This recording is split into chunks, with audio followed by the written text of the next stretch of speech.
को और हर तालुका को हम सुजलाम सुफलाम कैसे बनाएं, इनके कैलकुलेशन तो कुछ कम ही लोग के समझ में आते हैं। और जिन लोगों के ये समझ में आते हैं कैलकुलेशंस, वही शायद एमसीएल के तालुका प्रमोटर कहलाते हैं। तो अभी इसी एमसीएल के एनर्जी सोर्स, हमारे एमसीएल के रचनाकार, सलाहकार और शब्दकार, इनको मैं बोलूंगी कि ये इस वेबिनार सेशन को आगे बढ़ाए। Thank you.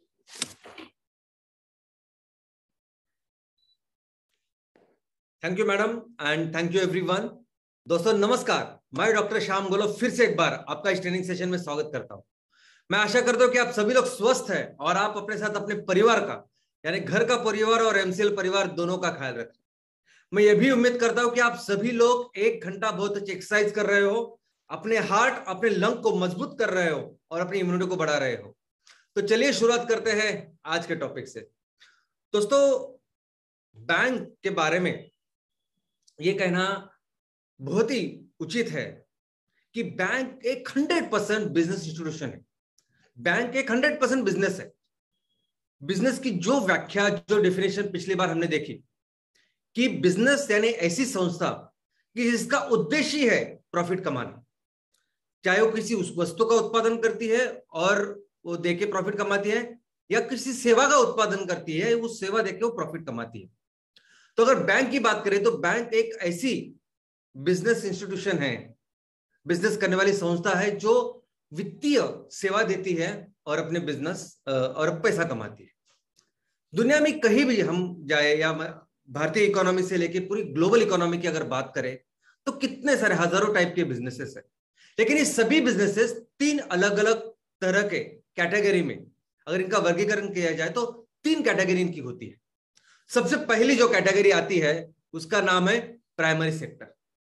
प्राइमरी सेक्टर यानी उसमें वो बिजनेस किए जाते हैं जो कुदरत में डायरेक्टली जो नेचुरल रिसोर्सेस हमें मिलते हैं उनके ऊपर जो काम करते हैं, उनके ऊपर जो बिजनेस करते हैं, उन्हें वो सभी बिजनेसेस इस प्राइमरी सेक्टर में आते हैं।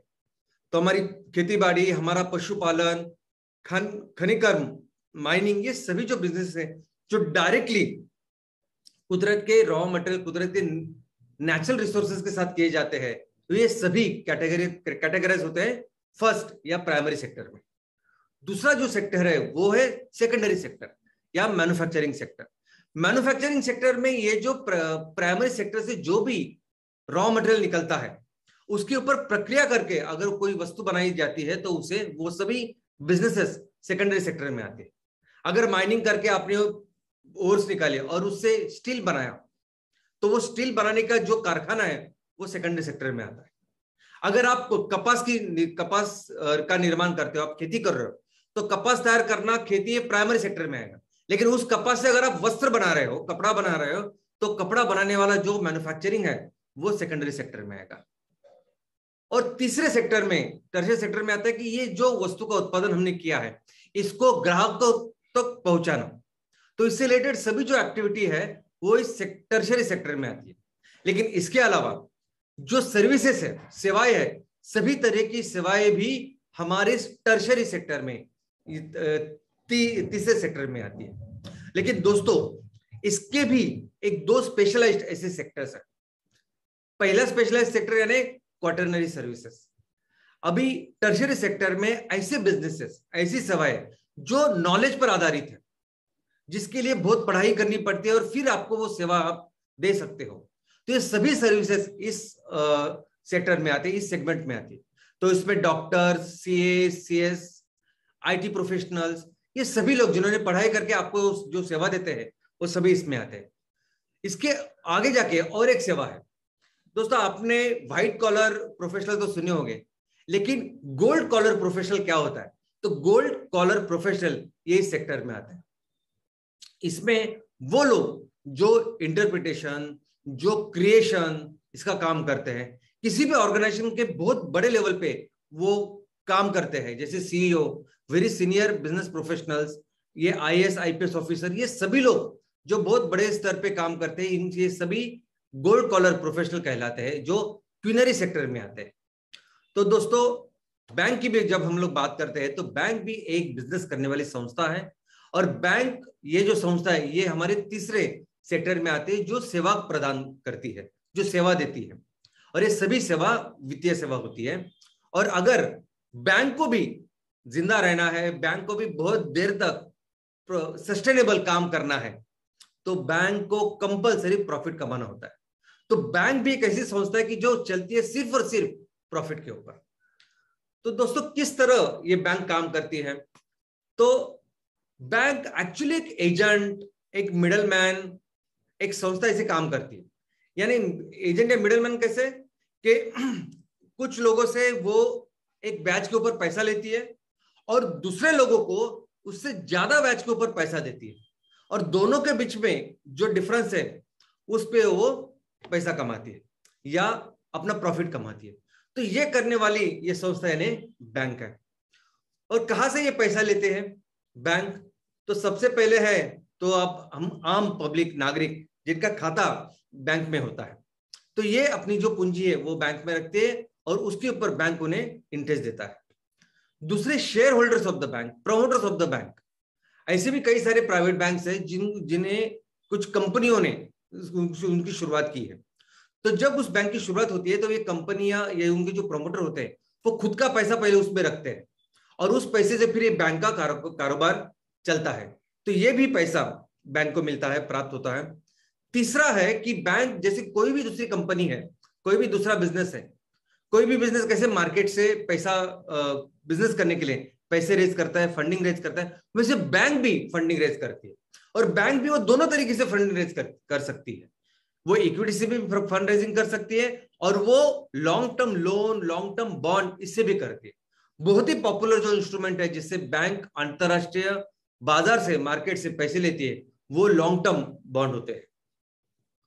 दोस्तों इसके अलावा गवर्नमेंट, केंद्रीय सरकार, राज्य सरकार, ये भी ऐसे सोर्स है कि जिससे बैंक को पैसे मिलते हैं और वो पैसा फिर अपने बिजनेस में बैंक लगाती है।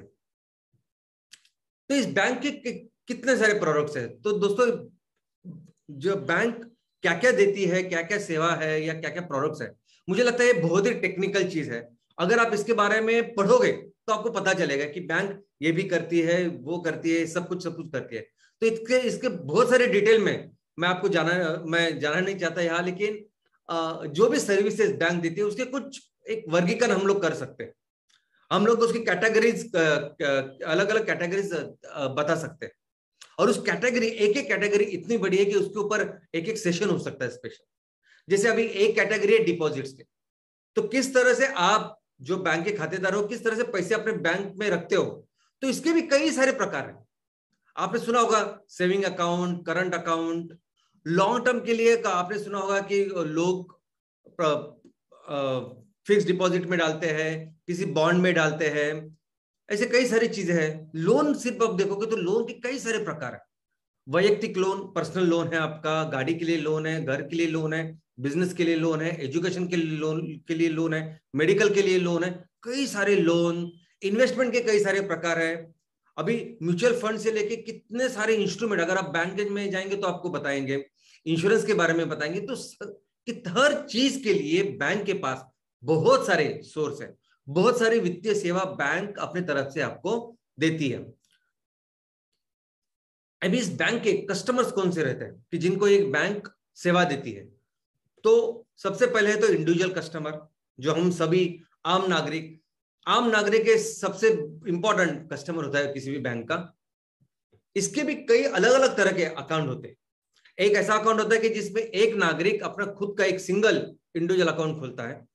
उसके अलावा जॉइंट अकाउंट भी होता है, जैसे मियाँ बीवी हो गई, या फादर और सन, या फादर और डॉटर, ऐसे इन दोनों का मिलके एक जॉइंट अकाउंट हो सकता है।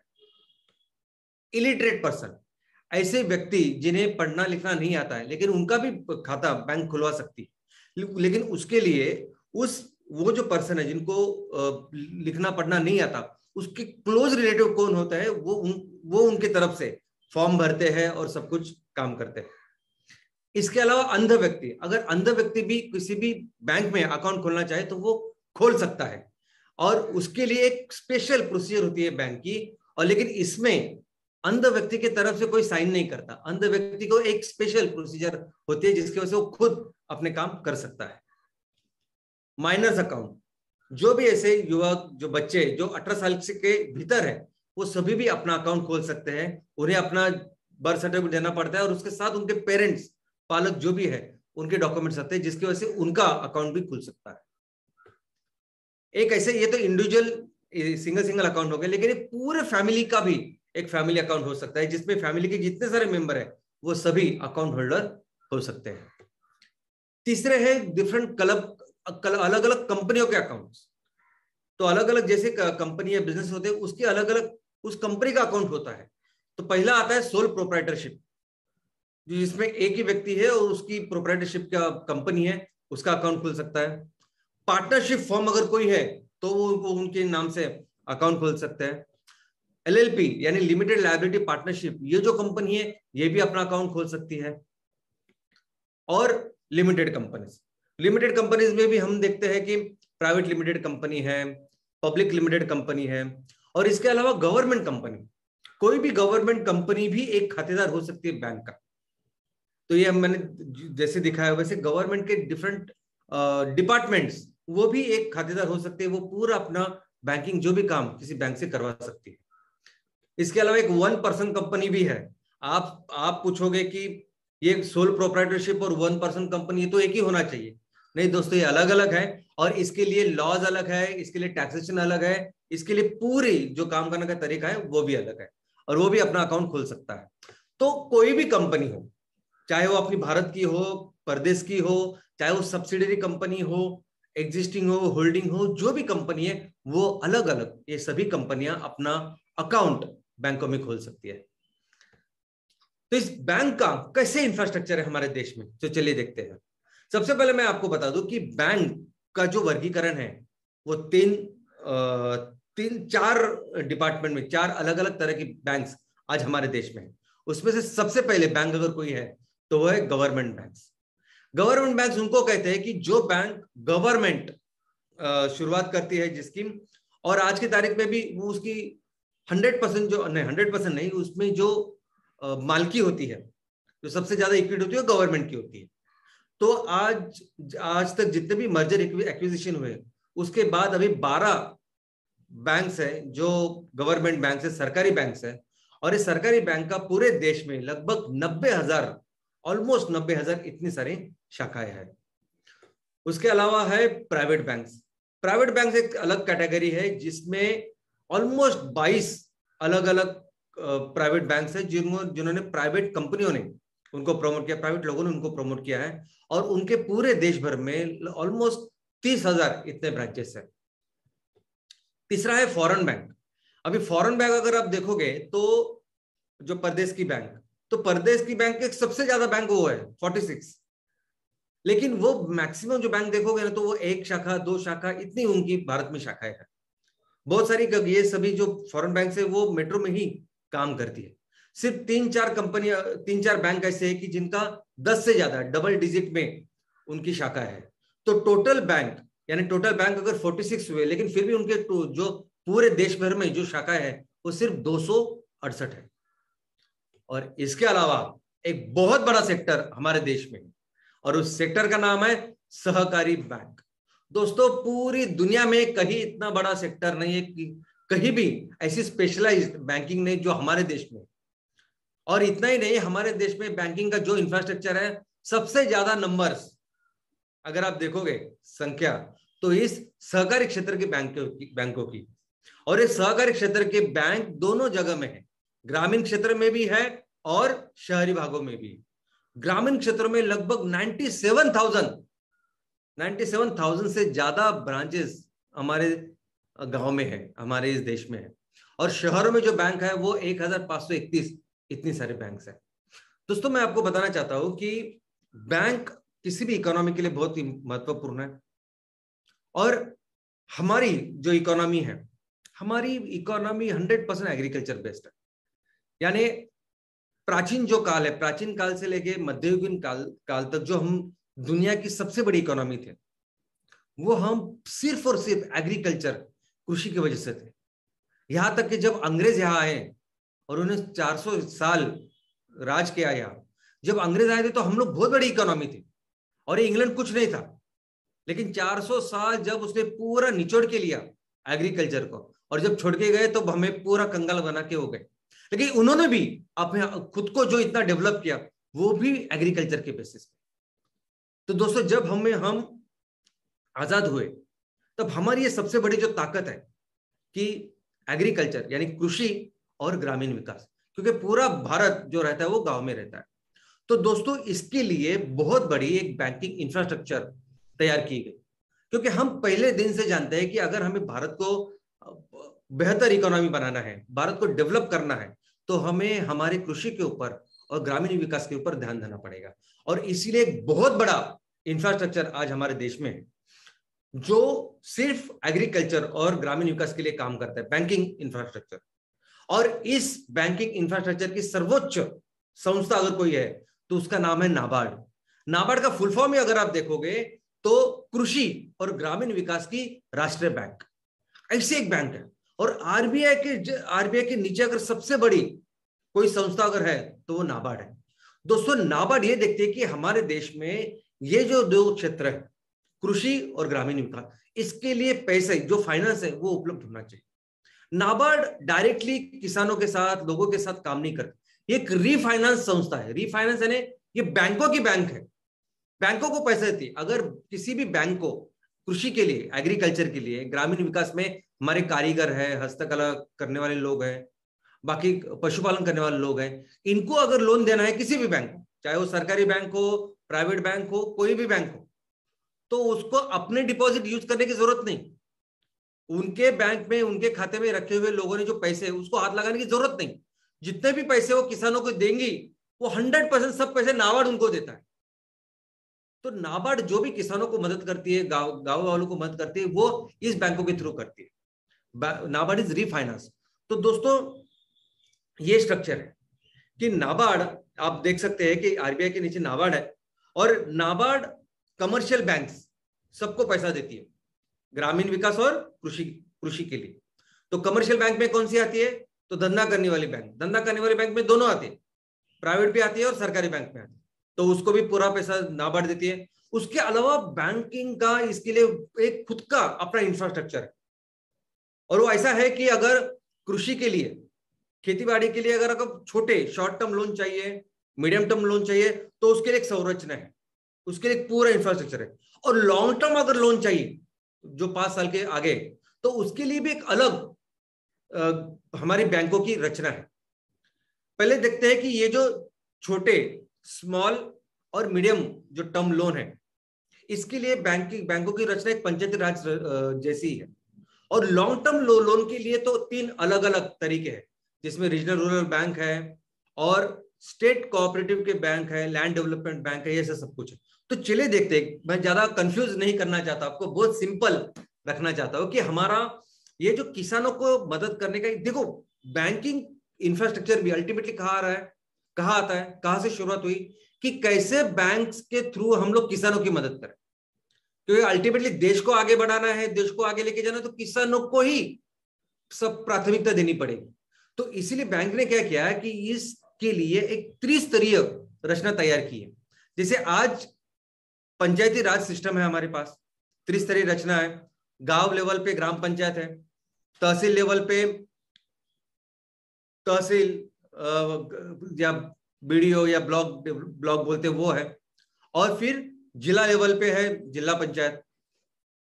तो वैसे ही अगर हम बैंकिंग की बात करें तो एकदम गांव लेवल पे है हमारी प्राथमिक कृषि पथ पुरवठा संस्था, जो ग्रामीण इस पे काम करे। दूसरे स्तर पे है जिला लेवल की बात, जिला लेवल पे जिला सहकारी बैंक, ये दूसरे स्तर पे। और तीसरे स्तर पे है राज्य सहकारी बैंक। ऐसी प्रॉपर रचना ऑलमोस्ट सभी राज्यों में है दोस्तों। और ये एग्रीकल्चर जो लोन है, खेती के लिए जो लोन दिया जाता है, वो 3 टाइप का लोन है। एक है शॉर्ट टर्म लोन जो 15 महीने के लिए होता है। दूसरा है मीडियम टर्म लोन, यानी 15 महीने से लेके 5 साल तक जो लोन देते हैं उसे मीडियम टर्म बोलते हैं। और 5 साल के आगे का जो लोन होता है वो लॉन्ग टर्म या दीर्घ मुदत का लोन बोलते हैं। अब ये 15 महीने के लिए लोन क्यों लेते हैं किसान? तो जब उनको वो खेती की जो उनका जो मौसम होता है, तो उसमें बीज के लिए, फर्टिलाइजर के लिए या मार्केटिंग के लिए कोई चीज लगती है, तो 15 महीने के लिए ये सब लोन किसान बैंकों से लेते हैं। दूसरा ये 15 महीने से 5 साल ये जो होता है, ये इतना 5 साल के लिए लोन किस लिए लेते हैं? तो अगर खेती के लिए औजार खरीदी करने हैं, खेती के लिए बैल या गाय भैंस उनको खरीदना है, या खेती के लिए पानी की व्यवस्था करनी है, ऐसे दीर्घ चीजों के लिए किसान मीडियम टर्म लोन लेते हैं और लॉन्ग टर्म लोन है। दोस्तों, सबसे अहम भूमिका अगर इस पूरे इंफ्रास्ट्रक्चर की किसकी है? सबसे अहम, सबसे इंपॉर्टेंट बैंक, मैं बोलूंगा सबसे इंपॉर्टेंट संस्था अगर कोई है हमारे देश को आगे लेके जाने के लिए, तो वो है प्राथमिक कृषि पत पुरवठा संस्था, प्राइमरी एग्रीकल्चरल क्रेडिट सोसाइटी, जो गांव के स्तर पर काम करती है। गांव के स्तर पर एग्रीकल्चर, कृषि और ग्रामीण विकास के लिए जो बैंक है वो है ही है। और इसकी बहुत सबसे इंपॉर्टेंट भूमिका है, बिकॉज उस गांव में, उस ग्राम पंचायत में जितने भी किसान होते हैं जिनके पास जमीन है, वो अपने आप इसके सदस्य होते हैं। तो सभी जो किसान है वो मिलके बनती है ये संस्था, और ये बनने के बाद ये जो किसान है वो चुन के देते हैं कि हमारी ये जो बैंक है इसके डायरेक्टर कौन रहेंगे, चेयरमैन कौन रहेंगे। तो ऐसे उसका इलेक्शन होता है और ये चुन कर देते हैं। और ये बैंक पूरी तरह से फिर किसानों को ये स्मॉल टर्म और मीडियम टर्म ऐसे लोन देती है। 5 साल तक लोन ये देती है, किसानों को कुछ भी लगे तो ये देती है। हमारे देश में आज की तारीख में 90% जो गांव है वो सभी इस प्राइमरी एग्रीकल्चर या प्राथमिक कृषि पत पुरवठा केंद्र जो है या संस्था है, इनसे जुड़े हुए हैं। और इस तरह से, और भारत ने आजादी के बाद बहुत ज्यादा फोकस इसके ऊपर किया है। लेकिन आज की परिस्थिति अगर आप देखोगे, तो आज की परिस्थिति अगर ऑन पेपर देखोगे कि मैक्सिमम, जैसे हमने देखा कि 97,000 से ज्यादा ब्रांचेस है, 90% से ज्यादा गांव इस प्राथमिक कृषि पत पुरवठा संस्था या बैंक से जुड़े हुए हैं। लेकिन एक्चुअल कंडीशन में यह है कि 50% ही या उससे कम किसान एक्चुअली इसके सभासद है, मेंबर्स है, सब है। लेकिन जब कर्जा दिया जाता है तब कर्जा किसको मिलता है? तो उस गांव के जो बड़े जमींदार हैं, बड़े बड़े किसान हैं, उनको ही मिलता है। जो छोटे छोटे किसान है, और भारत का एक प्रमुख क्या वैशिष्ट या प्रॉब्लम भी है एक्चुअली, लेकिन ठीक है, एक अपना फीचर है। वो क्या है कि हमारे यहाँ किसान छोटे छोटे किसान है, उनकी जो होल्डिंग है वो बहुत छोटी है, स्मॉल होल्डिंग वाले किसान है। तो जिनको ये लोन मिलना चाहिए उनको लोन ही नहीं मिलता, क्योंकि ये जो कृषि पत पुरवठा संस्था है, ये जो बैंक है, ये आपके जमीन के कागजात लेके उसके ऊपर लोन देती है। बहुत बार तो किसानों के ये कागजात जो है वो भी अपडेटेड नहीं होते। अगर आज उनको पूछेंगे आपका 7/12 आपके आप जमीन के कागज दिखाओ, तो वो बहुत पहले का होगा, उनके पिताजी का, उनके दादाजी का नाम उस पर रहेगा। और ये आज की एक्चुअल परिस्थिति। तो मैक्सिमम ऐसे दुर्बल घटक, मैक्सिमम ऐसे आदिवासी किसान, और जिनको सबसे ज्यादा जरूरत होती है, वही इसका फायदा नहीं उठा रहे और वंचित है इन बैंकिंग फाइनेंस के रिलेटेड जो जरूरतें हैं उससे वंचित है। और इसीलिए क्या हो रहा है, इसीलिए आज भी देखोगे तो गांव में जब भी किसानों को जरूरत होती है तो वो कहा जाता है तो साहूकार के पास जाते हैं। आज भी रिसेंट स्टडी है कि ग्रामीण भारत में आज भी 50% से ज्यादा जो पैसा दिया जाता है वो साहूकार से आता है। और साहूकार क्या करते हैं? तो महीने में 2, 3, 5% से लेके उससे भी ज्यादा ऐसा लोन देते हैं, यानी साल का 60%, 80% इंटरेस्ट। यानी एक बार आपने लोन लिया तो बस जिंदगी भर उसको चुकाना है। इस तरह का काम आज भी चालू है दोस्तों। और ये तो गांव की बात। अगले स्तर पे जो बैंक है वो है जिला सहकारी बैंक। अभी जिला सहकारी बैंक यानी कौन सी बैंक? कि उस जिले में जितने भी सहकारी संस्था है, जितने भी सहकारी संस्था, वो अपने आप इसके मेंबर होते हैं। तो कृषि में है, दूध में है, यहाँ वो सभी उसके मेंबर होते हैं। और वो लोग चुन के देते हैं कि जिला सहकारी बैंक का चेयरमैन कौन रहेगा, डायरेक्टर्स कौन रहेगा, वो सबको चुन के देते हैं। और ये जिला सहकारी बैंक उस जिले में जितने भी सहकारी बैंक है, सहकारी संस्था है, उनको फाइनेंस करती है। इसमें होती है अर्बन यानी नागरिक क्षेत्र की सहकारी बैंक। टोटल हमारे देश में लगभग 1531 इतने नागरिक सहकारी बैंक है। और ये नागरिक सहकारी बैंक इतनी बड़ी बड़ी है कुछ कि वो सिर्फ एक शहर में नहीं तो कई सारे शहर में करती है काम। सिर्फ एक स्टेट में नहीं तो कई सारे स्टेट में काम करती है, बहुत बड़ी बन चुकी है। और इसीलिए अभी आरबीआई ने नया रूल, नया रेगुलेशन के लिए रखा है। 4 अलग अलग स्तर है इनके, उसमें उनका वर्गीकरण किया है। तो एक स्तर यानी वो बैंक, नागरिक सहकारी बैंक, जिनका डिपॉजिट 100 करोड़ तक है। टायर 2 में कौन से आती है कि वो बैंक जिनका डिपॉजिट 100 करोड़ से लेके 1000 करोड़ तक है। टायर 3 में वो बैंक कि जिनका डिपॉजिट लोगों से आया हुआ पैसा वो 1000 करोड़ से 10,000 करोड़ तक है। और टायर 4 में चौथा स्तर ऐसा है कि जिसमें 10,000 करोड़ से भी ज्यादा डिपॉजिट्स है। तो इमेजिन कीजिए इतना सारा पैसा आज नागरिक संस्थाओं में है। तो और ये सभी जो लोग इसको चलाते हैं वो चुन के आते हैं, तो उसके लिए रेगुलेशन जरूरी है, इसलिए आरबीआई काम करती है। उसके ऊपर जो नेक्स्ट है, यानी हमने देखा कि प्राथमिक गांव के स्तर पर या शहर के स्तर पर, उसके ऊपर जिला सहकारी, और उसके ऊपर है राज्य सहकारी। हमारे देश में क्या, हमारे लगभग 34 राज्य सहकारी बैंक है।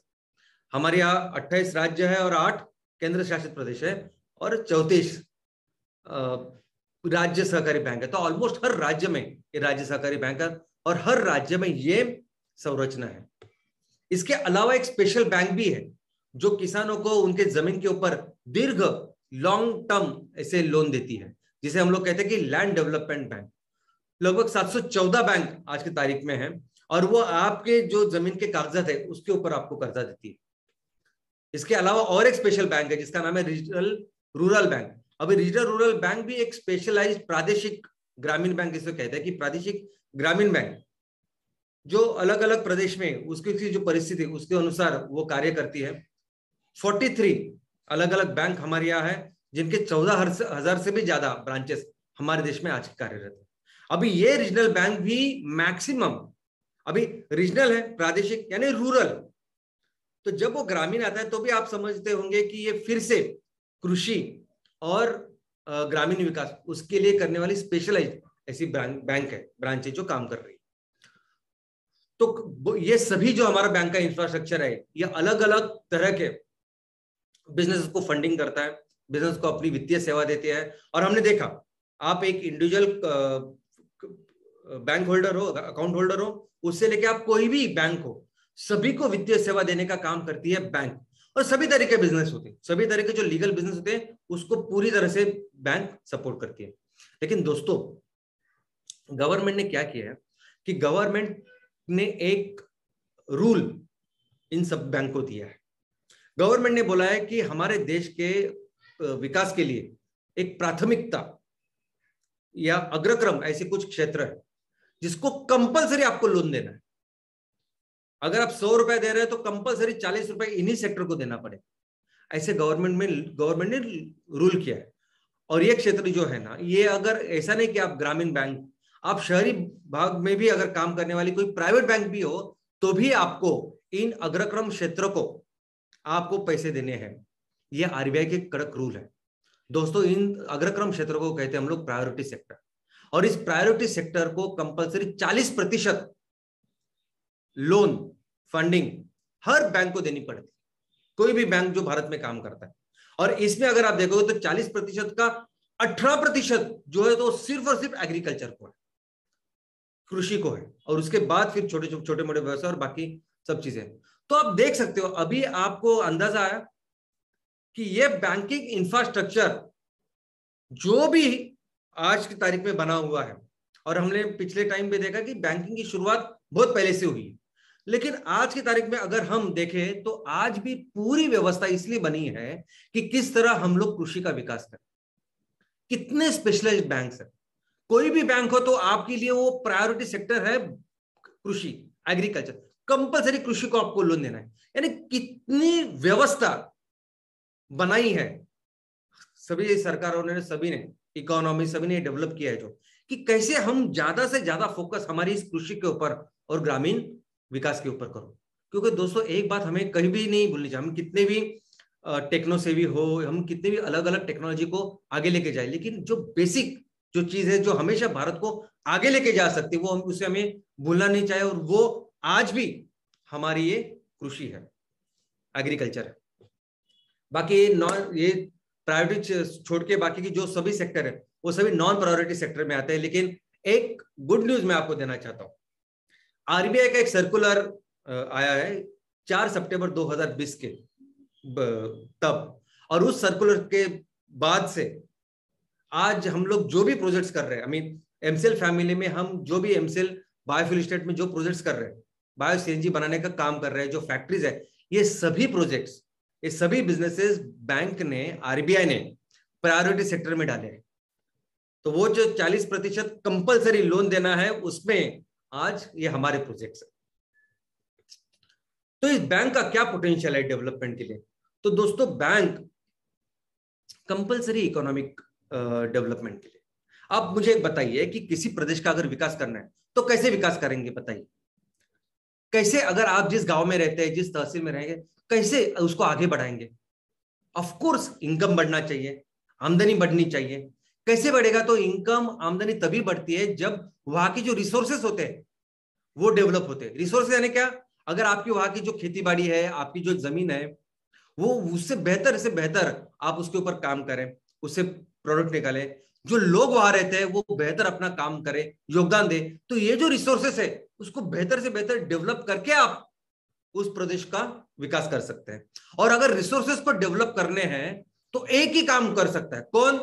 बिजनेस, व्यवसाय, धंधा। बिजनेस ही है जो आपके क्षेत्र को, आपके गांव को, आपके तहसील को आगे लेके जा सकता है, उसकी तरक्की कर सकता है। अभी हमारे दुनिया में हम भारत से ज्यादा अभी डेवलप्ड दूसरे नेशंस है। अमेरिका ज्यादा डेवलप्ड है, यूरोप के राष्ट्र डेवलप्ड है, जापान डेवलप्ड है ज्यादा। क्यों डेवलप्ड है? क्योंकि वहां बिजनेस बहुत ज्यादा डेवलप्ड है, वहां के बिजनेस बहुत स्ट्रांग है, और वो बिजनेसेस फिर वहां के हर कोई जो रिसोर्स है उसका बेहतर उसका उपयोग करते हैं। और मैं आपको बताना चाहूंगा कि पूरी दुनिया में कुदरत ने इतना कुछ दिया है भारत को कि अगर हम लोग हमारे इस रिसोर्सेज को डेवलप करें अच्छी तरीके से तो हम लोग बहुत आगे निकल जाएंगे। दोस्तों, आज की तारीख में हमारे यहाँ कुछ क्षेत्र है जो हमारे देश में अलग अलग राज्य है, उस अलग अलग राज्यों में भी कुछ ऐसे राज्य है जो अभी पिछड़े हुए हैं, ऐसा हम लोग बोल सकते हैं, क्योंकि उनकी इकोनॉमी पीछे है, जिसमें बिहार है, यूपी है, उड़ीसा है, राजस्थान है, ऐसा हम लोग कह सकते हैं, मध्य प्रदेश, छत्तीसगढ़, ये सब कुछ है। लेकिन दोस्तों, क्या आपको पता है आज जिस राज्यों को हम लोग पिछड़े कहते हैं, ये हमारे प्राचीन भारत में, मध्ययुगीन भारत में सबसे ज्यादा अमीर, सबसे डेवलप्ड ऐसे जगह थे, ऐसे राज्य थे दोस्तों, क्योंकि इनके पास इतने सारे रिसोर्सेज है जो बाकी किसी के पास नहीं, इतने ज्यादा। हमारे प्राचीन भारत में, हमारे मध्ययुगीन भारत में सबसे बड़ी जो सल्तनत थी वो यहां थी। आज वो पीछे क्यों है? क्योंकि वहां के रिसोर्सेज डेवलप नहीं है, और वहां का अगर रिसोर्सेज डेवलप करने हैं, उसको फिर से आगे लेके जाना है, बिकॉज वो तो जमीन अभी भी है, जो प्राचीन भारत में जो सोना उगा रही थी वो आज भी उधर है, सिर्फ उसको डेवलप करना जरूरी है। और ये काम करता है सिर्फ और सिर्फ बिजनेस। ये प्रशासन जो ना, आईएएस आईपीएस ऑफिसर या राजनीति जो है, पॉलिटिशियन, ये नहीं करेंगे। मैं आपको बोलता हूँ, जो सच्ची बात बोलता हूँ, कि वो काम क्या करेंगे? वो प्रशासन अच्छा तरह से करेंगे। जो पॉलिटिक्स, जो राजनीति में लोग हैं, वो क्या करेंगे? पॉलिसी लाएंगे, बेहतर से बेहतर पॉलिसी लाएंगे, इतना ही कर सकते हैं। एक्चुअली अगर इसको डेवलप करना है तो बिजनेस वालों, एंटरप्रेन्योर्स, जो उद्योजक है, उनको करना पड़ेगा, बिजनेस को करना पड़ेगा, और इसी तरीके से देश आगे बढ़ेगा दोस्तों। और अगर बिजनेस करना है तो कैपिटल, पैसे बहुत जरूरी है, और अगर ये करना जरूरी है तो बैंक हमारी बहुत मदद कर सकता है। अगर आपके मन में कोई आइडिया है, अगर आप उसको करना है, तो बैंक आपकी हेल्प कर सकता है। और अगर आप वहां कुछ छोटा सा बिजनेस कर रहे हो, आपका छोटी दुकान है, आपको 100 ग्राहकों को आप सेवा दे रहे हो, और 200 ग्राहक है जो चाहते हैं, तो बढ़ाने के लिए बैंक आपको मदद कर सकता है। उसके अलावा बैंक हर चीज में आपकी मदद करता है। यानी कोई भी बिजनेस सिर्फ पैसा फंडिंग लेना इतना ही नहीं है, बहुत सारी चीजें हो सकती है बिजनेसेस के, डीपीआर से लेके फॉरेन कोई कंसाइनमेंट है, इंपोर्ट एक्सपोर्ट है, ये सब कुछ है। इस सभी चीज में बैंक हर स्टेप में हमारी मदद करता है। और बैंक का भी जो बिजनेस मॉडल है ना, बैंक का बिजनेस, जैसा हमने देखा, बैंक एक बिजनेस संस्था है, उसका बिजनेस मॉडल क्या है? तो बैंक का बिजनेस मॉडल भी एक कोऑपरेटिव, सहकारी संस्था ही है। बैंक एक्चुअली सहकारी संस्था के जैसे ही काम करते हैं। एक कॉर्पोरेट मॉडल और कोऑपरेटिव मॉडल है। तो कोऑपरेटिव मॉडल है बैंक का। कैसे? कोऑपरेटिव मॉडल बोलता है कि बहुत सारे लोग इकट्ठा आते हैं और बिजनेस को आगे बढ़ाते हैं। तो वैसे तो होता है बैंक में। बैंक में इतने सारे लोग आते हैं, हजारों लोग आते हैं और अपना अपनी पूंजी उसमें रखते हैं, और ये जो पूंजी जमा होती है, इस पूंजी को फिर ये बैंक अच्छी जगह पे इकोनॉमिक डेवलपमेंट के लिए, बिजनेस के लिए लगाती है। तो ये सभी लोग जो खाताधारक होते हैं, जो पैसा लगा डालते हैं, वो एक्चुअली इनडायरेक्टली सभी चीजों को मदद करते हैं। अभी आप बताइए, आप और मैं हमारे देश को आगे बढ़ने के लिए कैसे मदद करेंगे? तो सबसे पहले तो हम लोग अपना टैक्स चुकाएंगे अच्छी तरह से, वो पैसा गवर्नमेंट के पास जाएगा, और गवर्नमेंट फिर उस टैक्स से हमें बेहतर से बेहतर सुविधा देने की कोशिश करेंगे, इंफ्रास्ट्रक्चर बनाने की कोशिश करेंगे, एजुकेशन हो, रास्ते हो। बहुत बार गवर्नमेंट का जो काम होता है ना, वो सामाजिक काम होता है, समाज के लिए काम होता है, समाज के हित के लिए काम होता है। पैसा कमाने के लिए गवर्नमेंट नहीं काम करती। लेकिन अगर हमने देखा कि देश को आगे लेके जाना है तो बिजनेस डेवलप होनी चाहिए। तो अगर हम लोग पैसे गवर्नमेंट को टैक्स, तो मुझे लगता है उससे भी इंपॉर्टेंट, और उतना ही इंपॉर्टेंट अगर कुछ है तो बैंक में पैसा रखना भी उतना ही इंपॉर्टेंट है। क्योंकि अगर हम लोग सब बैंक में पैसा रखेंगे तब जाके वो पूरी पूंजी जमा होगी, और फिर वो अलग अलग बिजनेस में काम आएगी, और उससे फिर पैसा बढ़ेगा, उससे देश बढ़ेगा। तो एक्चुअली बैंक ये नेशन बिल्डिंग का काम करते हैं, और हर कोई इंसान, हर कोई नागरिक जो बैंक में पैसा रखते हैं, वो पूरे नेशन बिल्डिंग की तरफ ये उसका एक कंट्रीब्यूशन होता है दोस्तों। और ऑफ कोर्स सिर्फ प्रॉब्लम एक ये है ना कि ये काम, ये जब पैसा एक जगह आता है तब उसका सही उपयोग ये सच्चाई और ईमानदारी के ऊपर होना चाहिए। बस यही एक चीज है जो शायद मुझे लगता है कि बहुत इंपॉर्टेंट है, और जिसके ऊपर बहुत ज्यादा ध्यान जरूरी है। दोस्तों क्या कर सकती है बैंक? तो कई सारे एग्जाम्पल मैं आपको दे सकता हूं, आप पढ़ सकते हैं कि किस तरह से बैंक की वजह से लोगों ने बड़े बड़े बिजनेसेस किए, कितने सारे प्रदेश का भला हुआ। लेकिन कभी कभी पूरा देश बैंक की वजह से आगे बढ़ सकता है। ऐसे कई सारे एग्जाम्पल्स हर जगह है, हमारे देश में भी एग्जाम्पल्स है। हमारे देश का भी इतिहास बताता है कि हमारे देश में जो श्वेत क्रांति हुई, उस श्वेत क्रांति में बैंक ने कितनी अहम भूमिका निभाई थी। सबसे पहले मैं आपको बता दूं कि ये जो श्वेत क्रांति है, व्हाइट रेवोल्यूशन, एक ऐसी शुरुआत हुई। तो एक गुजरात के गांव में, ये आनंद जिले में एक गांव में एक एक्सपेरिमेंट हुआ, एक मॉडल, बहुत अच्छा दूध का मॉडल हुआ, और वही मॉडल फिर पूरे देश में उसको रेप्लिकेट करने का, उस देश में लेके जाने का संकल्प किया हमारे तब के प्रधानमंत्री लाल बहादुर शास्त्री जी ने। उसे बोला ऑपरेशन फ्लड, कि ये जो आनंद डिस्ट्रिक्ट में ये काम हो रहा है, अच्छा काम हो रहा है, मैं उसको पूरे देश में करूंगा। और जो देश दूध में आज सेल्फ सफिशिएंट नहीं है, आत्मनिर्भर नहीं है, जो दूध बाहर से मंगाता है, दूध की पाउडर, उसे मैं दूध में आत्मनिर्भर बनाऊंगा। तो ये तो उनका संकल्प था। तो पैसे कहां से आएंगे? पैसे तो इनिशियली वर्ल्ड बैंक ने भारत सरकार को मक्खन और दूध की पाउडर ऐसे दिए। एक वर्ल्ड फूड प्रोग्राम करके एक प्रोग्राम था, जिसके तहत उन्होंने ये दिया, जिसको बेच के भारत सरकार को 116 करोड़ रुपए मिले, और वो 116 करोड़ रुपए फिर हम लोगों ने इस पहले चरण में लगाए। ये जो श्वेत क्रांति हुई, व्हाइट रेवोल्यूशन, 3 चरण में हुई। तो पहले वो 116 करोड़ से हमने अपना एक इंफ्रास्ट्रक्चर तैयार किया। वर्ल्ड बैंक ने वो देखा, उनको पता चला कि इतना अच्छा काम हो रहा है, तो वर्ल्ड बैंक ने पहली बार प्रॉपरली लोन दिया हमें। वो लोन दिया 277 करोड़ का। उससे फिर से हमने और मैन्युफैक्चरिंग या बाकी इंफ्रास्ट्रक्चर डेवलप किया, और उसके बाद फेज 3 में वर्ल्ड बैंक ने फिर से $360 मिलियन का लोन दिया, जिसके बाद फिर हमने ये ऑपरेशन फ्लड पूरे देश में ऑलमोस्ट पहुंचाया। तो दोस्तों इससे 2 बात हमें समझनी कि आप चाहे एक सिंपल एक अकेले इंसान हो जो टपरी चला रहे हो, या आप पूरा देश हो, नेशन हो, बैंक किस तरह काम करती है? तो बैंक पहले आपको थोड़े से पैसे देती है, थोड़े से पैसे देके अगर आपको ने अच्छा काम किया उसके साथ तो ज्यादा पैसे देती है, तो ज्यादा पैसे देती है, और फिर आपके साथ रहती है। ये रहा एक। दूसरा ऐसा है कि जब कोई बैंक, किसी बैंक की वजह से किसी बिजनेस चलता है, तो बहुत बार सिर्फ आर्थिक प्रगति नहीं होती, तो पूरे देश में आर्थिक सामाजिक बदल होता है। अभी इस श्वेत क्रांति की वजह से अगर आप सिर्फ पैसे की बात करोगे तो जितना पैसा वर्ल्ड बैंक ने डाला बैंक करके 10,000% से भी ज्यादा आरओआई मिला। तो अगर पैसा डाल के मुझे कितने पैसे मिले अगर देखो तो वो बहुत सारे पैसे मिले, उसका हम लोग देख ही नहीं सकते। लेकिन देखिए कितना बदल हुआ, कितना सामाजिक बदल हुआ।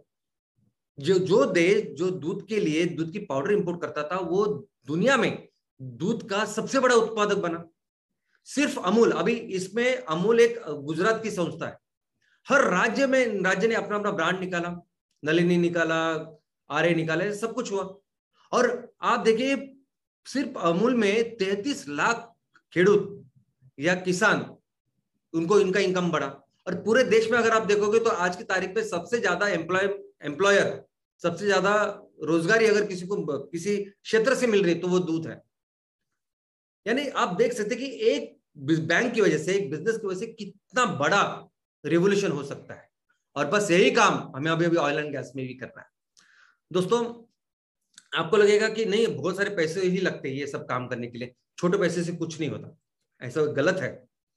छोटे से पैसे भी पूरे देश को बदल सकते हैं, छोटे छोटे पैसे। अब कैसे, मैं आपको बताता हूं। तो एक स्टोरी है, ये जो साहब जनाब आपको दिख रहे हैं उनका नाम है मोहम्मद यूनुस साहब। मोहम्मद यूनुस साहब बांग्लादेश के जाने माने अर्थतज्ञ, बहुत अच्छी उन्होंने पढ़ाई की और बाद में एक जगह वो प्रोफेसर थे। तो उन्होंने देखा कि वही बांग्लादेश में एक जगह एक महिला, उसने साहूकार से ब्याज के ऊपर पैसे लिए और एक बांबू का बिजनेस कर रही हो, लेकिन बांबू का बिजनेस कर रही है मतलब बांबू लेती है वो और उसकी वस्तु बनाती है और बेचती है रास्ते के ऊपर। और जितनी वो मेहनत कर रही है, इतना पूरा मेहनत करने के बाद जितना भी पैसा मिलता है ना वो उस साहूकार को दे रही है। तो उनको लगे ये इतनी मेहनत कर रही है, तो उन्होंने उस महिलाओं को, औरत को अपने जेब से पैसे की मदद की और कहा कि नहीं आप उनसे पैसा मत लेना। अभी उन्होंने जब ये मदद की तो मदद ऐसे की बाबा ये पैसा मुझे नहीं मिलेगा कर, लेकिन उस औरत ने, उस महिला ने वो पैसे उनके लौटा दिए और उनको बहुत आनंद हुआ कि अनएक्सपेक्टेडली वो उन्होंने लौटा दिया। फिर उन्होंने एक देखा कि वहां आजू बाजू से कई सारी महिलाएं, तो फिर उन्होंने पहली बार 40 महिलाओं को मिलके एक $28 उस टाइम का, यानी एक 15,000, पहली तो शुरुआत उन्होंने 1,000 रुपए से ही की ऐसे ही, और बाद में 40 महिलाओं को उन्होंने ऑलमोस्ट 12 से 15,000 रुपए उन्होंने सबको दिए, बांटे, कोई पेपर नहीं, कुछ नहीं। और उनको इतना आनंद हुआ जब इन सभी महिलाओं ने उनके पैसे सूद समेत लौटा दिए। और फिर उन्होंने ठान लिया कि बस इसको अभी मिशन बनाना है, और उन्होंने फिर बांग्लादेश में एक बैंक की स्थापना की जिस बैंक का नाम है ग्रामीण बैंक। और जो ग्रामीण बैंक ऐसे लोगों को जिनको थोड़ी थोड़ी पैसे की जरूरत है, कोई भी कागजात नहीं, कोई भी कुछ नहीं, सिर्फ भरोसे के ऊपर, गारंटी के ऊपर उन्होंने पैसा देना चालू की, और वो इस पूरे चीज ने पूरे देश को बदल के रख दिया। इतना कि उन्हें 2006 का नोबेल पीस प्राइज मिला। अभी नोबेल का पीस प्राइज आप समझ सकते, पीस यानी शांतता पुरस्कार मिला। शांतता पुरस्कार कैसे? तो ये इकोनॉमी डेवलपमेंट कितनी अलग अलग तरीके से अपने देश को बदल सकती है, ये भी एक एग्जांपल हमारे सामने है। दोस्तों कई सारे ऐसे एग्जांपल्स है, कई सारे एग्जांपल आपके गांव में रहेंगे, आपके शहर में रहेंगे, तहसील में रहेंगे। बैंक की वजह से किस तरह से लोग आगे बढ़े हैं और बेहतर काम किया है। लेकिन एक गांव की स्टोरी भी मैं आपको बताना चाहूंगा जो हमारे देश की स्टोरी है। अभी हमारे देश का भी एक ऐसा गांव है मध्य प्रदेश में, डुल्लोपुर विलेज, दिंडोरी करके एक जिला है, उसका एक गांव। दोस्तों ये गांव ऑलमोस्ट पूरी तरह से 100% ट्राइबल है, आदिवासी है। और वहां लोगों को इतनी दिक्कतें हैं, वहां मैक्सिमम जब भी पैसा लगता था तब ये लोग साहूकार के पास जाते। और पैसा कितना लगता था? तो 500 रुपए लग सकता है, 400, 200, 300, इतने कम रुपए के भी लिए वो साहूकार के पास जाते थे। और एक बार साहूकार के पास गए तो क्या होता है, तो हमने देखा जिंदगी भर फिर वो पैसा उनको चुकाना पड़ता। फिर इन लोगों ने क्या किया कि सभी गांव वालों ने मिलकर एक ऐसी प्राथमिक कृषि पथ पुरवठा, जिसे हम लोग कह सकते हैं, ऐसी जनशक्ति सहकारी समिति मर्यादित करके स्थापना की और उसका प्रॉपर रजिस्ट्रेशन किया जो आरबीआई के रूल के हिसाब से। और वो सभी लोग उसके सदस्य बन गए और सभी लोगों ने अपने अपने तरीके से कंट्रीब्यूट किया उस बैंक को। और बाद में फिर इस बैंक ने ये थोड़े छोटे लोन किसानों को देना चालू कर दिया, छोटे छोटे लोन। यानी जब जिस रिपोर्टर ने ये बातमी पूरी दी, ये रिपोर्टर जब गया था ये देखने, तब एक आदमी वहां आया था जो 400 रुपए एक लोन के लिए आया था। तो छोटे छोटे लोन दिए। और अगर बैंक का अगर आप देखोगे तो ये वो बैंक नहीं है। ये चित्र सिर्फ मैंने आपको रिप्रेजेंटेशन के लिए दिया है। चित्र तो ऐसा है कि एकदम छोटा सा, ये तो बहुत ही अच्छा मकान है, छोटा सा रूम 10 बाय 10। आई मीन जो आप बोल ही नहीं सकते कि ये बैंक है कर। वहां एक आदमी बैठा है, उसके पास एक बड़ा सा छोटा सा और ऐसा कंप्यूटर है सादा सा, और वो अपना वो काम कर रहा है। बस इतनी छोटी सी बैंक, लेकिन उससे कितना फर्क। आजू बाजू के 14 गांव अभी उनसे जुड़े हुए हैं। जो ऑलमोस्ट 80% से ज्यादा लोग साहूकार के पास जाते हैं, वो पूरी तरह से अभी कम होकर 10-12% तक है, वो भी कम होने वाले हैं। तो दोस्तों ये फर्क हो सकता है इस बैंक का। अभी हमारे देश में भी एक ऐसी माइक्रो फाइनेंस की स्कीम है जिसे हम लोग कहते हैं मुद्रा लोन।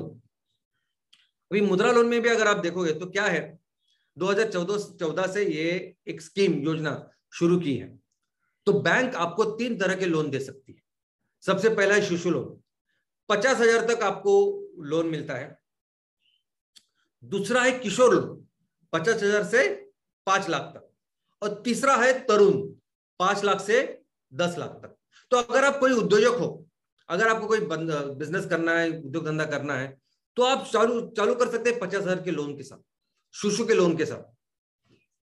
अभी इसके लिए बहुत कुछ डॉक्यूमेंटेशन, कुछ ज्यादा ऐसा कुछ नहीं, उससे आप चालू कर सकते हैं। अगर उसको आपने अच्छी तरह से किया, उसको रिपे किया, तो आपको नेक्स्ट लेवल का बैंक देती है लोन, वो है किशोर। और वो बेहतर किया आपने तो नेक्स्ट तरुण जैसा कर्जा आपको देती है। तो जैसा वर्ल्ड बैंक ने हमारे साथ किया, जो जैसे किया श्वेत क्रांति, वैसे ही है, छोटे लेवल पे, ज्यादा कुछ करने की जरूरत नहीं। ऐसी स्कीम, ऐसी योजना शुरुआत हुई 2014 में। और दोस्तों मैं आपको बता दूं, कई सारे लोग आज रास्ते पे करने वाले, धंधा करने वाले लोगों की संख्या देखोगे तो दुनिया में सबसे ज्यादा भारत में। और 50,000 बहुत बड़ी रकम है। ये 2,000, 3,000, 4,000, 5,000 भी लोगों को टाइम पे अगर मिले तो 5,000 के ऊपर धंधा करके अपना इनकम बढ़ा सकते हैं, उसको बेहतर कर सकते हैं। और सिर्फ गांव में नहीं, शहरों में भी है। और ये मुद्रा लोन एक ऐसी स्कीम है कि जहां बैंक को कुछ नहीं देखना है। जिसको जरूरत है वो बैंक मैनेजर के पास जाएगा, वो अपना एप्लीकेशन देगा, और उसके साथ बैंक मैनेजर को सिर्फ ये बताना है कि क्या क्या चाहिए, आप क्या बिजनेस करने वाले हो और क्या क्या आपको लगने वाला है, क्यों चाहिए 50,000। ना उसके लिए कुछ इनवॉइस देना है, ना कुछ नहीं करना है। इतना सिंपल तरीका है ये बैंक से कर्जा लेने का, 50,000 रुपए लेने का। लेकिन दोस्तों अगर इसकी परिस्थिति क्या है, एक्चुअली क्या होता है, अगर आप देखोगे तो हैरान हो जाओगे। मेरी खुद की स्टोरी है। मैं खुद अभी क्या है, ये मेरा खुद का अनुभव है कि हर जिले में एक कलेक्टर लेवल पे एक कमेटी होती है जिसे डीएलसीसी कहते हैं। और वो कमेटी हर महीने में बैंकों की एक आढावा रिव्यू लेती है कि आप सब पूरे बैंक रहते हैं इसमें, प्राइवेट बैंक से लेकर सरकारी बैंक सब कुछ। और हर जिले में एक अग्रणी बैंक भी होती है जो आरबीआई नॉमिनेट करती है कि उस पूरे बैंकों के ऊपर एक मॉनिटर बोलते हैं, जैसे एक मॉनिटर, एक सरकारी बैंक उसमें रहती है, और उसका आढावा वगैरह जो कुछ लेते हैं वो कलेक्टर लेते हैं। तो मैं जब मुंबई में पोस्टेड था, अभी मुंबई ये जो सिटी है, मुंबई सिटी में भी 2 जिले हैं, एक मुंबई शहर और दूसरा मुंबई उपनगर। तो मुंबई उपनगर ये ऑलमोस्ट मुंबई सिटी का 70% मुंबई उपनगर है। तो मुंबई उपनगर का मैं ये सब देखता था।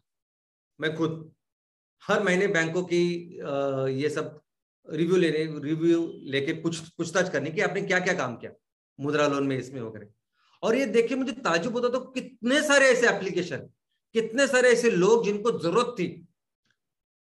कोई चाय की दुकान, चाय का साइकिल के ऊपर चाय चलाते हैं ना, वो हो सकता है, रिक्शा वाले हो सकते हैं, भाजी या मच्छी वाले, ऐसे कितने सारे लोग थे, उनको लोन ही नहीं मिलता था। कितने सारे लोग वो एप्लीकेशन देते थे, कॉर्पोरेटर भी उनके साथ जाते थे, फिर भी उनको लोन नहीं देते थे बैंक मैनेजर। जब तक उनको बैंक मैनेजर को लगता नहीं ये मेरा पैसा आएगा वापस, तब तक ये बिल्कुल लोन नहीं देते थे।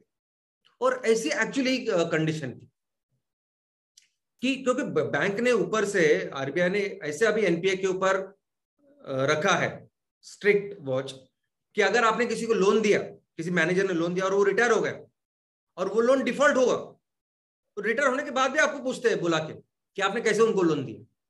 तो इस तरह से वो बैंक मैनेजर जब तक उसकी तसल्ली नहीं होती, जब को उसको गारंटी नहीं मिलती कि नहीं ये पैसा मुझे वापस मिलेगा, वो लोन ही नहीं देता और पैसा ही नहीं मिलता। लेकिन इसके लिए जिम्मेदार क्या है? जिम्मेदार अपनी परिस्थिति भी है। अभी तक हम लोगों ने क्या किया, वो परिस्थिति जिस तरह से ये काम होता आया है ना, वो जिम्मेदारी है, जो जिम्मेदार है एक्चुअली। क्योंकि ये ऐसी जो योजना है मुद्रा, इसके पहले भी कई सारी योजनाएं आई, बहुत सारी योजनाओं में तो बहुत सारी सब्सिडी थी, अभी तो सब्सिडी निकाल दी गई।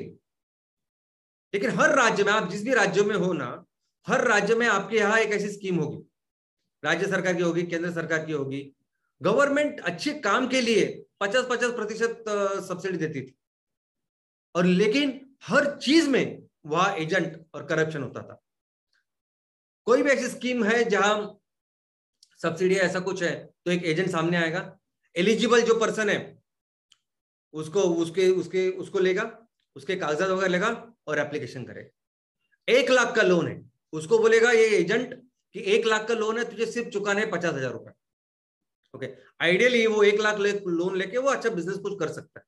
लेकिन ये जो एजेंट है उसकी सेटिंग होती है गवर्नमेंट ऑफिशियल्स के साथ भी, जो सब्सिडी देते हैं, और जो बैंकों के ऑफिसर उनके साथ भी।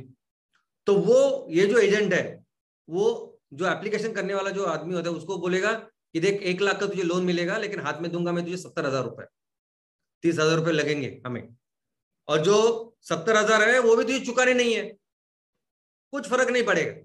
तो आप क्या करो, मैंने बचपन से देखा है कि वो एक स्कीम बनाते हैं बिजनेस की, बिजनेस लोन, वो पूरी एक स्कीम वगैरह से होती है। ये सभी है, अभी मैंने आपको जगह अभी भी चालू ही है। तो मैंने देखा है कि एसटीडी बूथ के लिए लोन चाहिए, जेरोक्स मशीन के लिए लोन चाहिए, या टाटा सुमो उस टाइम बहुत ज्यादा, तो टाटा सुमो के लिए लोन चाहिए सब, और कुछ नहीं होता था। और सब कुछ पेपर वगैरह करते थे, वो फाइल वगैरह सब करा के, सबका करप्शन को करके, ये भी आदमी उसको कुछ भी न करके 70,000 रुपए मिल रहे हैं तो क्या करेगा? कई कई जगह तो 60,000 50,000 मिले तो भी वो तो प्रॉफिट में ही है, क्योंकि उसको चुकाने नहीं है। और ये एक ऐसा हमने प्रेसिडेंस तैयार करके रखा, तो आने वाले दिनों में फिर इसका जो अभी परिणाम ये आज मुद्रा लोन पे भी हो रहा है।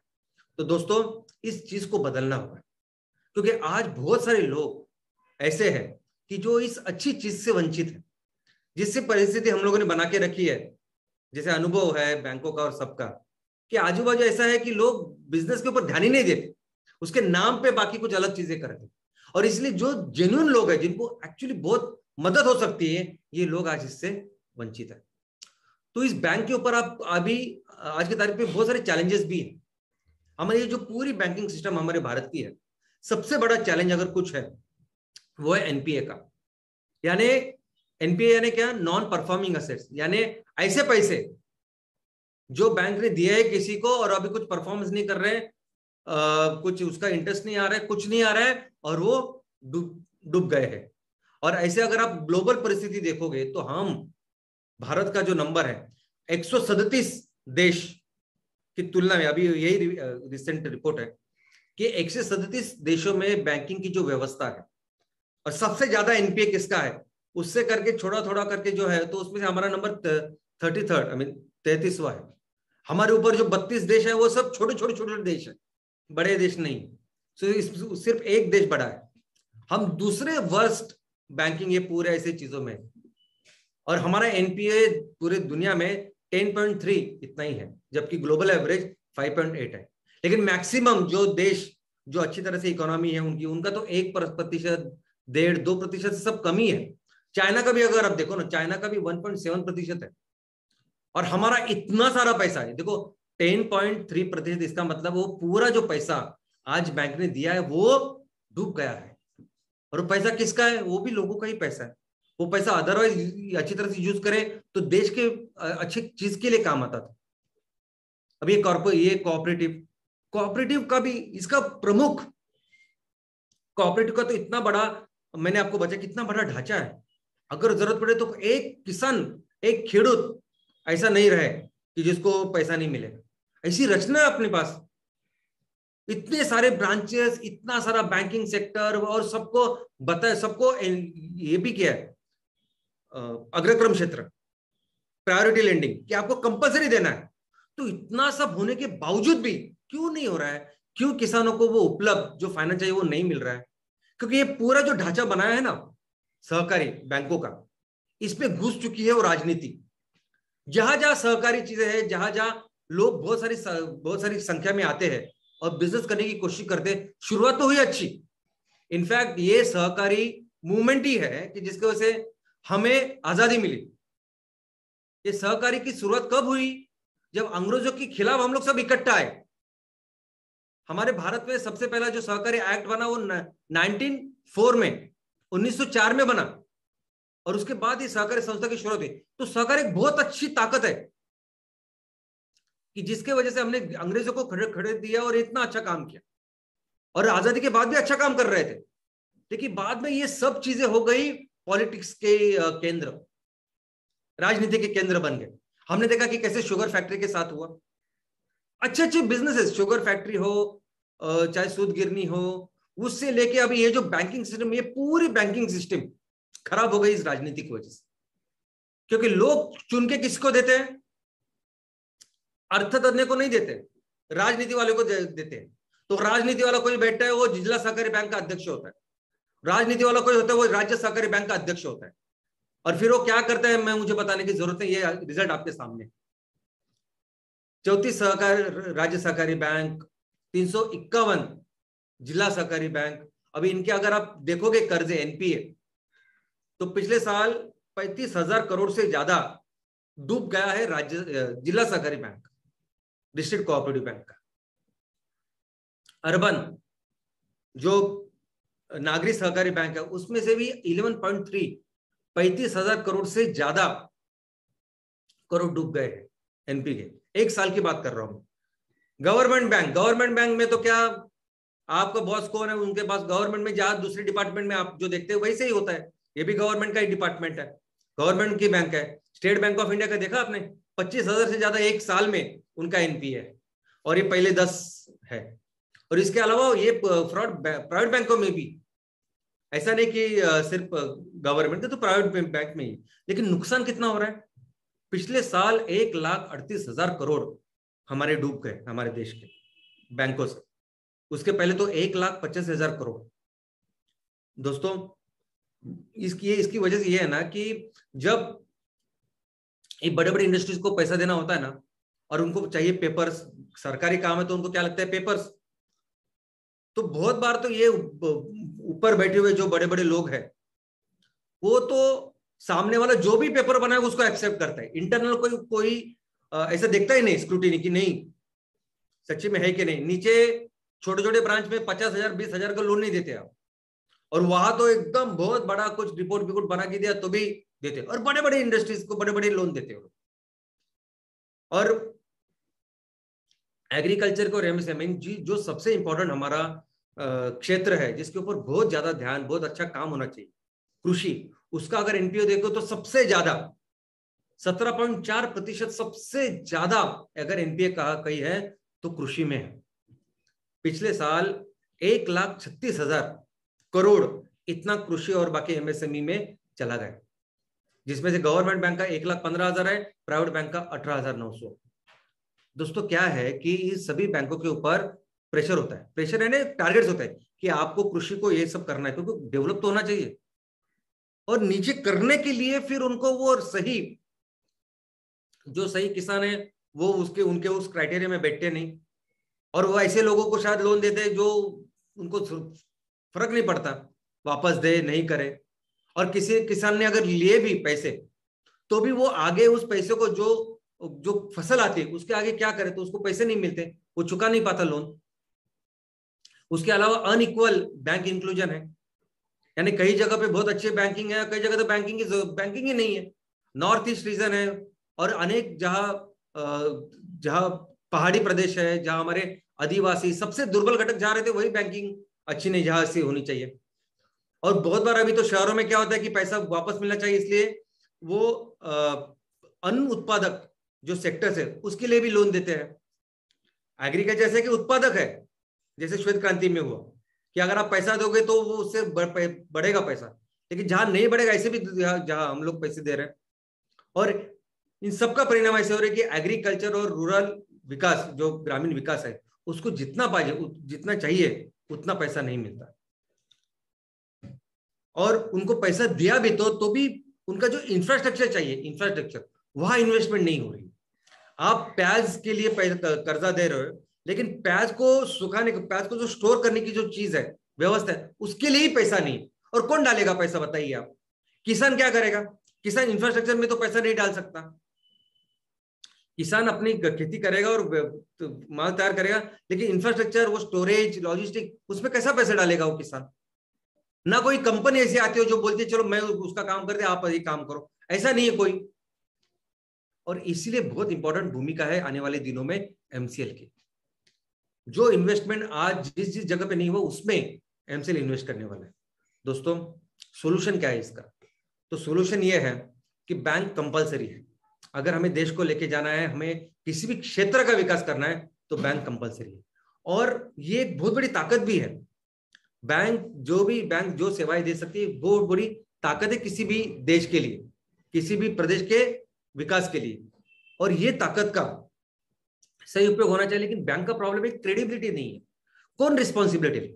हम लोग है पैसे देने के लिए तैयार है, लेकिन रिस्पॉन्सिबिलिटी को कौन ले कि जो हम ये जो पैसे है जो हमने भी किसी से लिए है, बैंक के खुद के पैसे नहीं है, लोगों के पैसे है, जो हमने लिए किसी को कैसे दे? तो वो क्रेडिबिलिटी भी उनके पास नहीं होती। लेकिन अगर ये सब मिलाप हो गए तो बैंक एक बहुत जबरदस्त कंट्रीब्यूशन कर सकती है, हमारे देश को आगे लेके जा सकती है। तो इसमें एमसीएल का क्या विजन है, क्या सोच है, मैं आपको बोलता हूं। सबसे पहले मैं आपको बताऊं कि इस पूरे देश में सभी बैंकों में मिलके आज 48 ट्रिलियन रुपीस यानी 48 लाख करोड़ इतने डिपॉजिट्स है। ये इतनी पूंजी है, इतना कैपिटल है जो अच्छी काम के लिए इसका उपयोग हो सकता है। और ये पूरे पैसे हम लोग अपने देश की इकोनॉमी को बढ़ाने के लिए लगा सकते हैं। और बैंक का रोल कहाँ, मैं आपको बोलता हूँ। बैंक आज नहीं शायद उसका इतना इंपॉर्टेंस, लेकिन जब हमारे बिजनेस से चालू होते हैं, जब हम एक्चुअली हमारे बिजनेस साइकिल पूरी होती है और बिजनेस को बढ़ाना होता है। एक बिजनेस शुरुआत में चलो हमने कर दिया, 10 टन का माल तैयार किया, बेचा, उसको जब आगे लेके जाना है 100 टन का, 200 500 टन करना है, तो उस बढ़ाने के लिए, बिजनेस बढ़ाने के लिए जो पैसे लगते हैं ना, वो सबसे बेस्ट सोर्स बैंक का है। तब ये इक्विटी बहुत महंगी होती है, सबसे बेस्ट बैंक है दोस्तों, उसमें बैंक कर सकती है। और बैंक किसको पैसा देती है? बैंक और आप मैं किसको पैसा देंगे? जिसके ऊपर हमारा भरोसा है, जिसने पास्ट में अच्छा व्यवहार रखा है, लोगों से पैसा लेता है, देता है, इसको ही देंगे ना हम लोग। तो वैसे ही आपका सिविल स्कोर देख के बैंक पैसा देती है।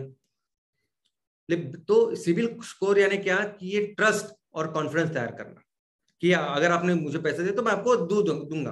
तो ये ट्रस्ट कॉन्फिडेंस तैयार करने की बहुत जरूरत है। और ये कब तैयार होता है?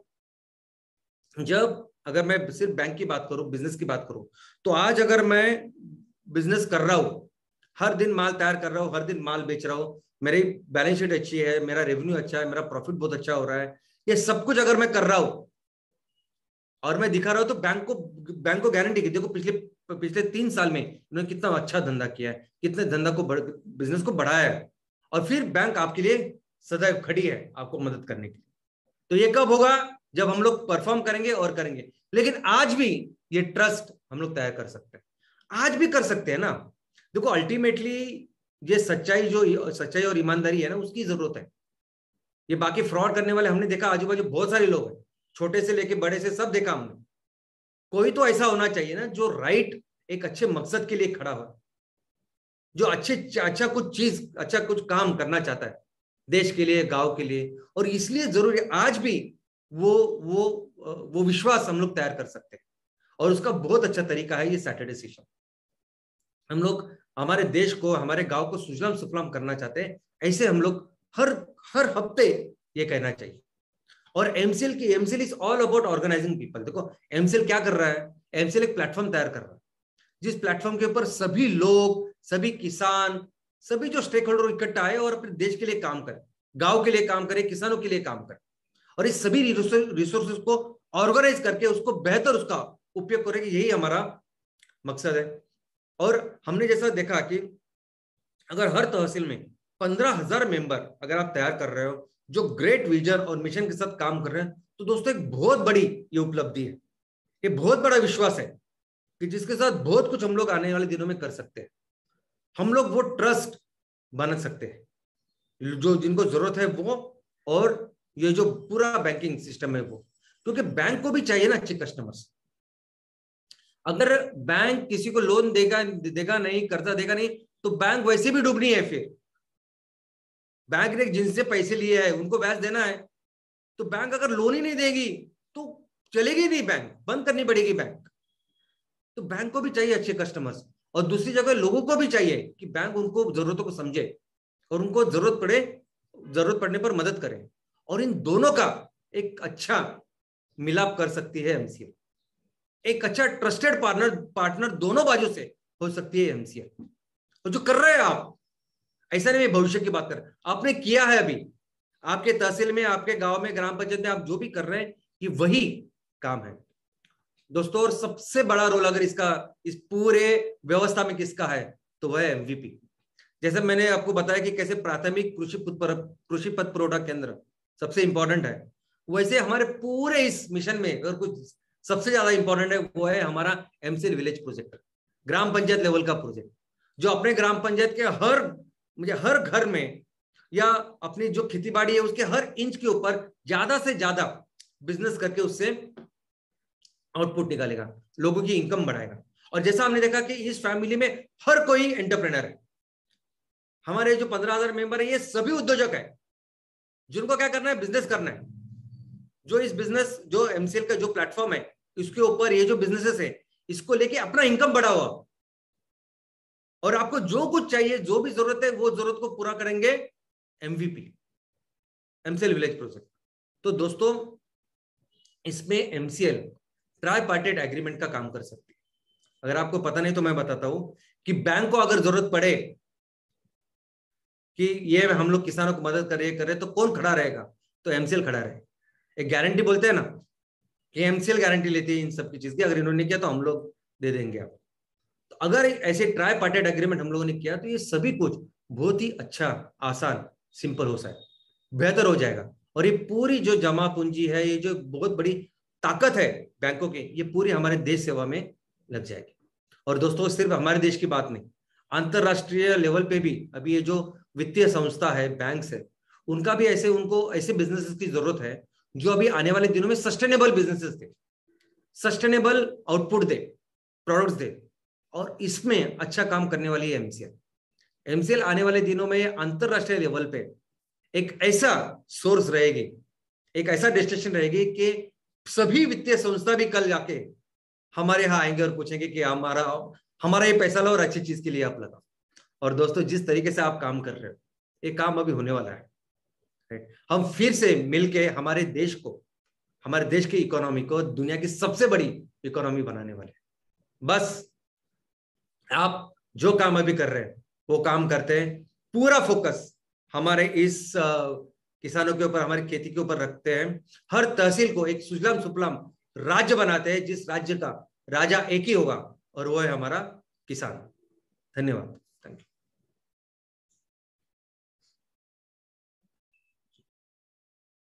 आम आदमी के आर्थिक विकास के लिए बनी हुई बैंकिंग यंत्रणा प्रत्यक्ष रूप में कुछ खास लोगों के लिए काम कर रही है और उसका भुगतान आम आदमी कर रहा है। ये कटु वास्तव आज श्याम सर ने हमें बताया और उसका रास्ता भी बताया कि आने वाले समय में इसका उपाय, इसका सॉल्यूशन एमसीएल है। जी हाँ, गुड मॉर्निंग एमसीएल इंडिया परिवार। आज फिर एक बार डॉक्टर श्याम सर ने अपना जो पूर्वार्ध का उत्तरार्ध बताया बैंकिंग सिस्टम का, वो कहीं ना कहीं आपको सोचने पे मजबूर करेगा कि भारत में जो बैंकिंग वित्तीय सिस्टम संस्था है उसको हमें सबको मिलके एमसीएल के माध्यम से ही उसका सॉल्यूशन, उसका पर्याय, उसका विकल्प बनके सामने आना होगा। और हम आएंगे क्योंकि हमारा कोर, हमारा केंद्र हमारे गांव में बसा, हमारे ग्रामीण भाग में बसा हमारा आम फार्मर है, हमारा खेडूत है, हमारा किसान है, हमारा शेतकरी है, और उनके लिए, उनके विकास के लिए हम कटिबद्ध है। और ये कटिबद्धता का जो प्रमाण है वो हमें हमारे एमबीपी और हमारे शनिवार सत्र से हमको दिखाना होगा। Thank you very much Shyam sir, जिस आपने जो ग्रास रूट पे लेके जितना डीपली आज हमें इस बैंकिंग सिस्टम का नॉलेज दिया है, शायद ही भारतवर्ष में ऐसा कोई हो जो इस तरह से बैंकिंग सिस्टम का पढ़ाई करे। मैं बता दूं, बैंकिंग सिस्टम ये हमारे श्याम सर का बहुत फेवरेट सब्जेक्ट है, और अपने ब्यूरोक्रेटिक एग्जाम में, यूपीएससी एमपीएससी एग्जाम में उन्होंने उसका जो पढ़ाई किया था वो आज हमारे और काम आ गया। तो thank you very much Shyam sir इस सब्जेक्ट को इतना सुलभ और सहज बनाने के लिए। और जी हाँ, thank you very much Prachi madam. Prachi madam ने आज हमें इंसाइट दी, हम क्या देंगे, हमारी पीढ़ियों, हमारे पूर्वजों ने इतना सब हमारे लिए दिया, हमने क्या दिया। आज की न्यूज है कि अंटार्कटिक में माइक्रोप्लास्टिक मिला बर्फ के नीचे, मतलब हमने पृथ्वी को, धरा को कितना तहस नहस कर दिया है। सोचो, think and act, that is the only impact, and that's what Sham sir and Prachi madam has told us today. Thank you very much Sham sir, thank you very much Prachi madam, and thank you very much जो हर शुक्रवार को Shyam sir का ये अभ्यास पूर्ण भाषण सुनते हैं, ट्रेनिंग सुनते हैं, और उसके अपने गांव में, अपने तहसील में, अपने जिले में उसको इंप्लीमेंट करने की कोशिश करते हैं। Thank you all the MBP owners और चैनल पार्टनर्स, स्टेक होल्डर्स, और BDS, senior BDS, MPO, MBS and entire MCL India परिवार। जी हाँ, बड़े शान से, बड़े फक्र से, और एक बार कहना चाहेंगे कि आपको इस देश की मिट्टी का वास्ता है, और एमसीएल ही सुजलाम सुफलाम भारत का रास्ता है। Thank you very much. जय हिंद, जय एमसीएल।